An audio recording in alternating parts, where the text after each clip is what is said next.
सभी जानते हैं कि देश की संसद का सत्र चल रहा है और सत्र आरंभ होने के साथ ही विपक्ष के द्वारा सदन की सहज स्वाभाविक प्रक्रिया में व्यवधान उत्पन्न करने की जो उनकी आदत है वो फितरतन वैसे ही चल रही है। परंतु इसी के साथ साथ कुछ बहुत गंभीर, चिंताजनक और महत्वपूर्ण विषय जो देश की सुरक्षा और स्थिरता से संबंधित हैं, वो राष्ट्रीय और अंतर्राष्ट्रीय मीडिया में उभर कर सामने आ रहे हैं। मैंने पहले भी आपको इस विषय के ऊपर ध्यान आकृष्ट किया था कि जब जब संसद का सत्र चलता है, ठीक उसी समय विदेश से कोई ना कोई एक ऐसी रिपोर्ट या कोई ना कोई एक ऐसी घटना या कुछ ना कुछ ऐसा हो जाता है जो कि भारत के संसद को बाधित करे। जैसे मैं आपको संक्षेप में बता देना चाहता हूं, जो पहले कहा था कि फार्मर्स को लेकर एक रिपोर्ट आई थी 3 फरवरी 2021 को, भारत की संसद का सत्र था 29 जनवरी 2021। पेगासस रिपोर्ट आई 18 जुलाई 2021 को, मानसून सत्र था 19 जुलाई 2021 को। हिंडनबर्ग रिपोर्ट आती है 24 जनवरी 2023 को, भारत की संसद का बजट सत्र है 30 जनवरी 2023 को। बीबीसी की डॉक्यूमेंट्री आती है 17 जनवरी 2023 को और संसद का सत्र है 30 जनवरी 2023 से। मणिपुर का वीडियो रिलीज होता है 19 जुलाई 2023 को, जबकि भारत का मानसून सत्र शुरू होता है 20 जुलाई 2023 को। और 10 मई 2024 को वैक्सीन को लेकर एक रिपोर्ट आती है, जब भारत के चुनाव में भारत का चुनाव प्रचार अपने चरम के ऊपर था। फिर सेबी के चीफ के अगेंस्ट रिपोर्ट आती है अगस्त 2024 में, जब भारत की संसद का सत्र चल रहा था। और अभी आपने देखा कि 25 नवंबर से हमारा सत्र शुरू होना था और 20 नवंबर को यूएस में एक रिपोर्ट आती है। अब मैं देश के करोड़ों जनमानस से पूछना चाहता हूं, यह सिर्फ महज संयोग है या एक व्यवस्थित भारत विरोधी प्रयोग है? मैं पुनः कह रहा हूं, यह महज संयोग है या व्यवस्थित भारत विरोधी प्रयोग है? और अब उस भारत विरोधी प्रयोग की कड़ियां भी क्रमशः जुड़ती जा रही हैं।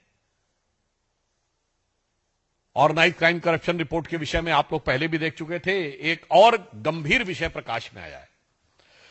एक संस्था है जिसका नाम है Forum for Democratic Leaders in Asia Pacific, और इसके बारे में कहा जा रहा है कि this is a non profit organisation established in 1994 with the mission to promote democracy in Asia Pacific reason.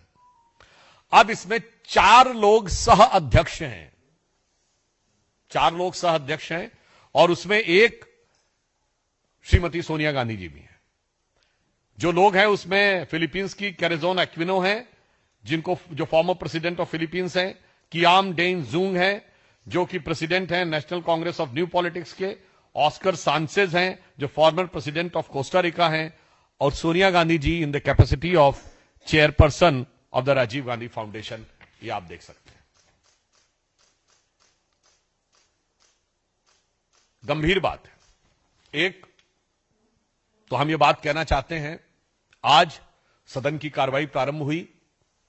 इस गंभीर विषय पे हम लोग सदन का ध्यान आकृष्ट करना चाहते थे। यद्यपि आज श्रीमती सोनिया गांधी जी का जन्मदिन भी है, तो हम उनको जन्मदिन की मुबारकबाद भी देते हैं और देश की तरफ से यह भी कहना चाहेंगे कि कम से कम आज के दिन उन्हें इस विषय के ऊपर अपने साथी लोगों से कहना चाहिए कि वो ईमानदारी से चर्चा होने दें। आज इस विषय पर हम सबका यह आग्रह था कि यह गंभीर विषय उभर कर सामने आया है। आप देखिए, इसके उपरांत यह फोरम काम क्या कर रहा है। अब आप देखिए, यह भारत के बारे में क्या कह रहा है। Turn the system of governance upside down towards the sustainable democracy. यानी भारत में कह रहा है कि लोकतांत्रिक व्यवस्था खत्म हो रही है। अब देखिए, पाकिस्तान के बारे में क्या कह रहा है। Islam means justice and justice means right. An interview with the cricketer legend and fiery social political activist Imran Khan. अब देखिए साहब, कश्मीर के बारे में क्या कह रहा है। Prospects for peace, justice and independence in Kashmir. और इंटरव्यू किसका है। Interview with lieutenant general retired Nishan Ahmad, director Institute of Regional Studies, Islamabad, Pakistan. Bharat में डेमोक्रेसी खत्म हो रही है और कश्मीर में जस्टिस होना चाहिए, उसके लिए पाकिस्तान के थिंक टैंक का इंटरव्यू है। अब आप इसका रहस्य समझिए। वेबसाइट पे प्राप्त जानकारी के अनुसार financial support by contribution from Soros Foundation.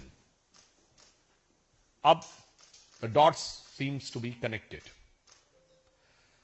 And Mr. George Soros is the same person which has openly pledged that he has put up $1 billion to destabilize the Modi government.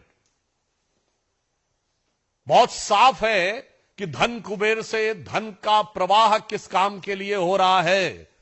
आज तक भारत या विदेश के किसी भी धनी व्यक्ति ने ओपनली पॉलिटिकल एजेंडा के लिए धन देने की वह घोषणा नहीं की है, और यह जॉर्ज सोरस ने किया है।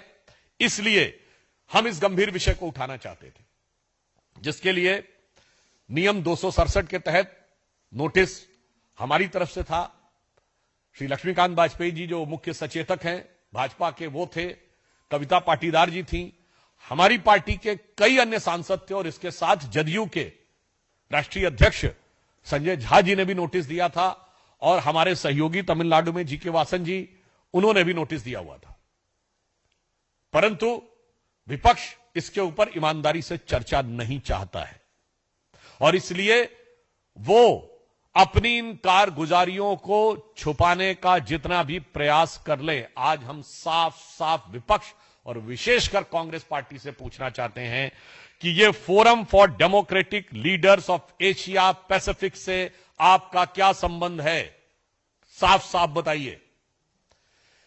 और इसमें जिस प्रकार से भारत विरोधी और पाकिस्तान समर्थक बातें कही जा रही हैं, वो आपकी सहमति से हैं या आपकी दुरभिसंधि के साथ हैं?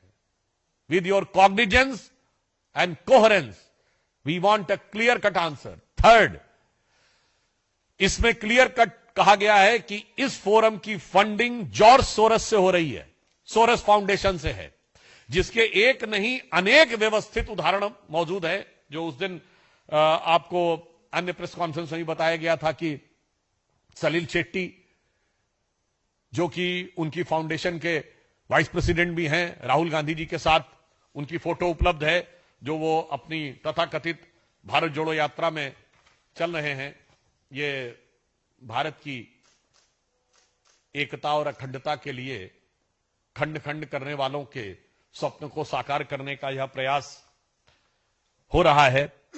हम इसलिए बहुत साफ पूछना चाहते हैं, इसमें श्रीमती सोनिया गांधी जी का सीधे सीधे नाम है, जो कांग्रेस की वरिष्ठतम नेता हैं। भारतीय जनता पार्टी का स्पष्ट रूप से मानना है कि जो कुछ घटनाएं जॉर्ज सोरेस, उनका ऑर्गेनाइजेशन और उनसे जुड़े हुए विदेशी संस्थान कर रहे हैं, वो भारत में अस्थिरता पैदा करने की एक देशद्रोह के समकक्ष साजिश है। It amounts to destabilize the nation and equivalent to treason. अगर ऐसे लोगों के साथ आपका संबंध है, तो मैं कांग्रेस के शीर्ष नेतृत्व से पूछना चाहता हूं, क्या आपका शीर्ष नेतृत्व देशद्रोहियों के साथ है? हमें साफ जवाब चाहिए। देशद्रोही शक्तियों के साथ आप पदाधिकारी बन के बैठे हुए हैं, उन संस्थानों में बैठे हुए हैं जिनसे सीधे पैसा आ रहा है, और वो लोग जो एलानिया कह रहे हैं कि वो भारत में अस्थिरता उत्पन्न करना चाहते हैं, और इसके लिए वो भारी मात्रा में पैसा दे रहे हैं। ये सोरस और कांग्रेस की दोस्ती क्या है? और इसमें सोनिया जी जो सबसे वरिष्ठ नेता है, उनके प्रति पूर्ण सम्मान के साथ पूछना चाहता हूं, उनकी भूमिका क्या है? And that is in the capacity of the chairperson of the Rajiv Gandhi Foundation. तो फिर तो ये कांग्रेस के लिए अब ये इंडी गठबंधन से ज्यादा कांग्रेस का मुद्दा हो जाता है, क्योंकि राजीव गांधी फाउंडेशन तो वो फाउंडेशन है जिसमें कांग्रेस के अनेक वरिष्ठ नेता प्रथम परिवार के सारे लोग रहे। तो ये कांग्रेस का अब एक सीधा निजी सवाल हो जाता है। इसलिए हम इस मुद्दे को उतनी ही गंभीरता से और दृढ़ता से उठाना चाहते हैं। मगर अफसोस की बात यह है कि ये देश के ऊपर जो रहस्यपूर्ण प्रश्न बाहर से उठाए जा रहे हैं, जो मैंने पूरा एक सीक्वेंस बनाया, उनका साथ देना एक प्रकार से राष्ट्र को कमजोर करना और देशद्रोही शक्तियों के साथ देने के समान है। और यह बात मैं ऐसे ही नहीं कह रहा हूं, कांग्रेस का इतिहास रहा है विदेशी शक्तियों के साथ वो करने का। तो मैं सिर्फ हम अपनी बात नहीं कोट कर रहे हैं, विदेश की बात नहीं कोट कर रहे हैं, कांग्रेस के एक वरिष्ठ नेता की बात कोट कर रहे हैं। याद करिए, ये वही कांग्रेस पार्टी है जिसने तेल के बदले कूपन लिए थे, सद्दाम हुसैन से पैसा लिया था। वोल्कर रिपोर्ट, अगर आप लोगों को याद हो, 2006 में, जिसमें अनाज गया था यहां से और उसके बदले में जो तेल के कूपन आए थे वो कांग्रेस पार्टी के नाम आए थे।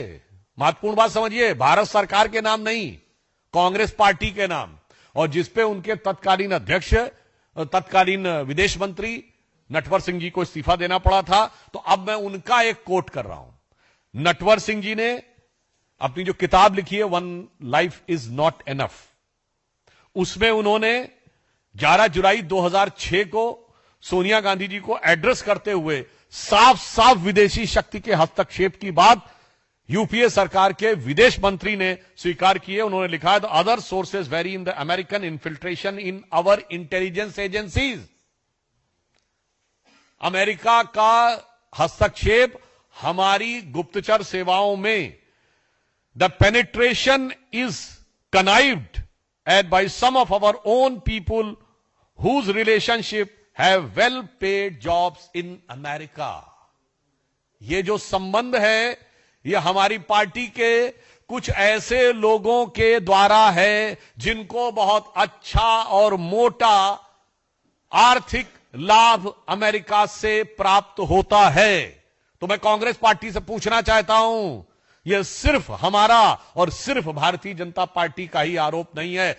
आपके मरहूम विदेश मंत्री ने अपनी किताब में सोनिया जी को ही लेटर देके लिखा है, उस पर क्या कार्रवाई हुई थी। मतलब बहुत साफ है कि कांग्रेस का हाथ, जो कहते थे ना हाथ बदलेगा हालात, ये हालात देश के बद से बदतर करना चाहता है।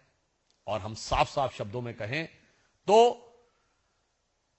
कांग्रेस का हाथ विदेशी शक्तियों के साथ अब बिल्कुल साफ दिख रहा है। इससे पहले जो मीडिया रिपोर्ट आई थी फ्रेंच की, जिसपे हम लोग पहले भी कर चुके हैं, जिसमें कि कांग्रेस का इस प्रकार की संलिप्तता और संबद्धता साफ है और आज सर्वोच्च स्तर तक यह दिखाई पड़ा है।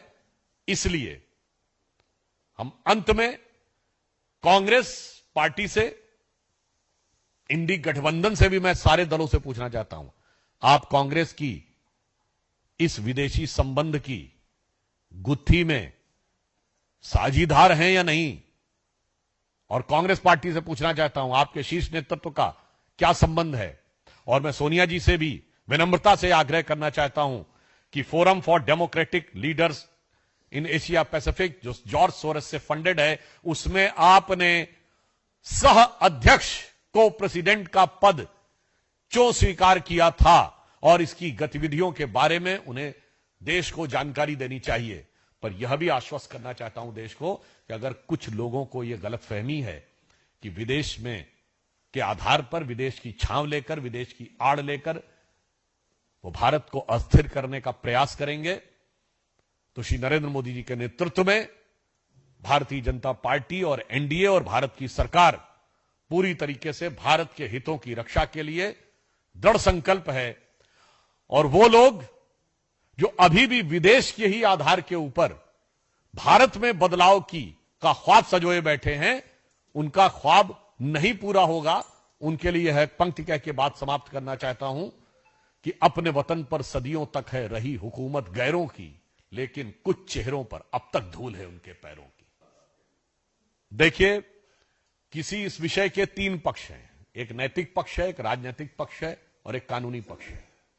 अभी हमने नैतिक और राजनीतिक प्रश्न उठाया है, संसद का सत्र चल रहा है, कांग्रेस के पास एक मौका है कि वो इस विषय पे अपनी सफाई स्पष्टीकरण दे। यदि वह उचित फोरम पे उचित तरीके से संतोषजनक उत्तर नहीं देते हैं तो फिर व्यवस्था के अनुसार जो नियम संबद्ध कार्य होगा वो होगा। There is a categorical documentary evidence available, और अभी अभी शायद ये भी पता चला है, यू कैन वेरीफाई, कि शायद वेबसाइट से भी इसको हटाने की जानकारी आ रही है। तो फिर और संबंध उजागर हो जाएगा अगर ये सच है तो।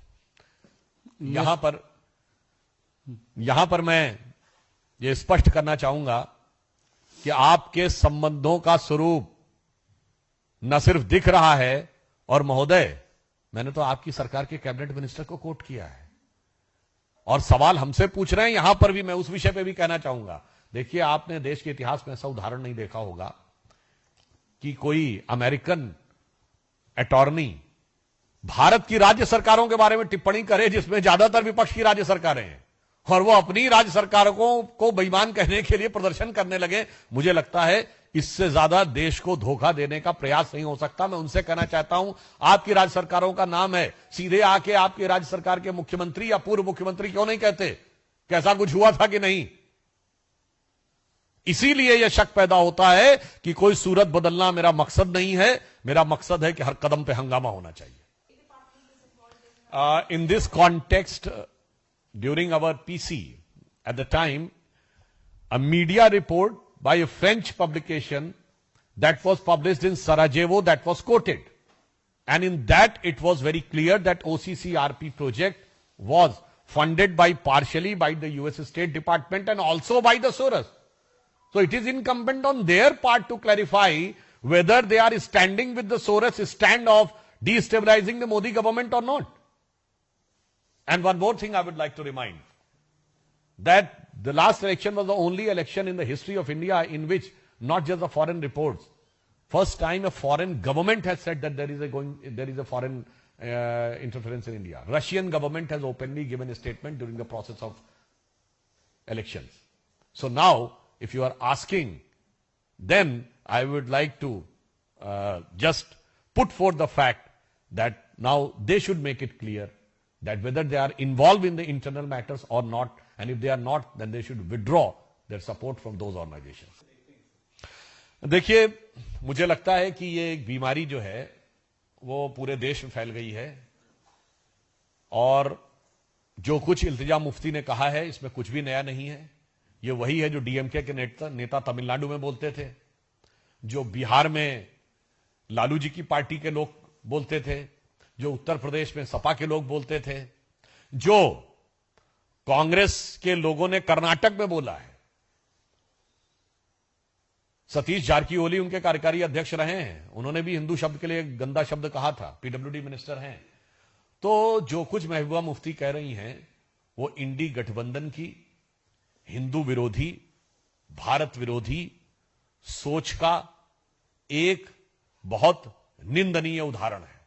और हम ये कह सकते हैं कि इल्तिजा मुफ्ती ने हिंदू धर्म के विरुद्ध बेअदबी की पूरी इंतहा पार की है, और इसमें कुछ नया नहीं है। ये वही है जो विपक्षी दल इंडी गठबंधन एक दूसरे के मुंह से कहलवाते रहते हैं। देखिए, बस एक लाइन कहूंगा, आपको समझ में आ जाएगा। वो इसलिए चर्चा नहीं चाहते क्योंकि सोरस और कांग्रेस के बीच में कौन सा रस पक रहा है ये किसी दूसरे को पता न लगने पाए। शायद उनको ये डर लगता होगा कि इन सारी चीजों में इतना राज छुपा है कि बैठा हूं दिल में इतना राज छुपाए, जरा से होठ हिलें तो दिल डगमगाए। तो कहीं ऐसा ना हो कि कोई बात उभर कर सामने आए और उनके बीच की धरती हिलने लगे।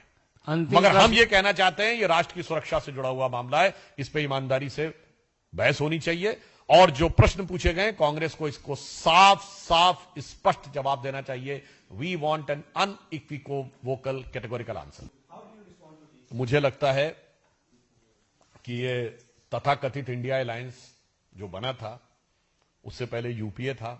आज तक यह भी स्पष्ट नहीं है कि यूपीए का क्या हुआ है, उसको तिलांजलि दी जा चुकी है कि श्रद्धांजलि दी जा चुकी है, या वो अस्तित्व में है पता नहीं। और अभी उससे पहले इंडी गठबंधन जो 2 साल पहले शायद बना था, और अभी और उसके दिल में आरजू थी कि वो सत्ता में आएगा, और उससे पहले ही उनका बिखराव दिखाई पड़ रहा है। तो मुझे लगता है ये बिल्कुल सहज है, स्वाभाविक है। केवल स्वार्थ और अंतर विरोध पे बने हुए गठबंधनों की नैसर्गिक परिणति यही होती है।